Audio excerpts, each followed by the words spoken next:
தன்னை மறந்து மண்ணில் விழுந்து இளமை மலரின் எங்க நெத்திலி மீன் ஒரு சின்ன மீனுங்க, பயங்கர டேஸ்ட், நிறைய ஹெல்த் பெனிஃபிட்ஸும் இருக்கு. ஆனா வெயிட் லாஸ்ல இருக்கீங்கன்னா இதை எப்படி சமைக்கிறோன்றது ரொம்ப முக்கியம். ஹெல்த்தி வெயிட் லாஸ்க்கு உங்களுக்கு டெய்லி டிப்ஸ் வேணும்னா ஃபாலோ தட்டிக்கோங்க. நெத்திலி 100 கிராம் எடுத்தீங்கன்னா 160 கேலரி இருக்குங்க. 20 இருந்து 23 கிராம் புரோட்டீன், 5 கிராம் ஃபேட்ஸ், எலும்புக்கு தேவையான கால்சியமும் பாஸ்பரஸும் நல்ல குவான்டிட்டியில இருக்கு.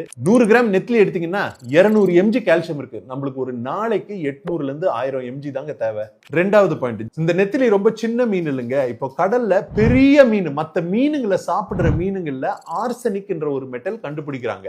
நெத்திலியில இந்த ஆர்சனிக் பாய்சனிங் இல்ல. ஏன்னா இது ரொம்ப சின்ன மீன், கடல்ல ரொம்ப கம்மி நாளுக்கு தான் இருக்கும்ன்றதுனால அது ஒரு மேஜர் அட்வான்டேஜ். இது நம்ம நிறைய நாள் இந்த மீனை சாப்பிடுறோம்னு வைங்களேன், சூப்பர் அட்வான்டேஜ். ஆனா நீங்க வெயிட் லாஸ்ல இருக்கீங்கன்னா நம்ம ஜென்ரலா நெத்திலி சாப்பிடுறோம் இல்லைங்க, நல்லா முருங்கலா எண்ணெயில ஃப்ரை பண்ணி அது பண்ணிட்டீங்கன்னா அப்போ இதோட பெனிஃபிட்ஸ் எல்லாம் நிறைய போயிடும். புரோட்டீன் இருக்கும், ஆனா ஃபேட் கண்டென்ட் பயங்கரமா இன்க்ரீஸ் ஆயிரும், கேலரிஸ் எகிரிரும். ஏன்னா இது எலும்பு லெவல்ல கூட எண்ணெய் அப்சார்ப் பண்ணுங்க, அதனாலதான் அவ்வளவு டேஸ்ட். சோ வெயிட் லாஸ்ல இருக்கீங்கன்னா ஏற்கனவே 100 கிராம்ல 5 கிராம் ஃபேட் இருக்கு, எண்ணெய் இருக்குன்னு தெரிஞ்சுட்டு கம்மி எண்ணெய் போட்டு தவா ஃப்ரையோ இல்ல கிரேவி பண்ணி என்ஜாய் பண்ணி.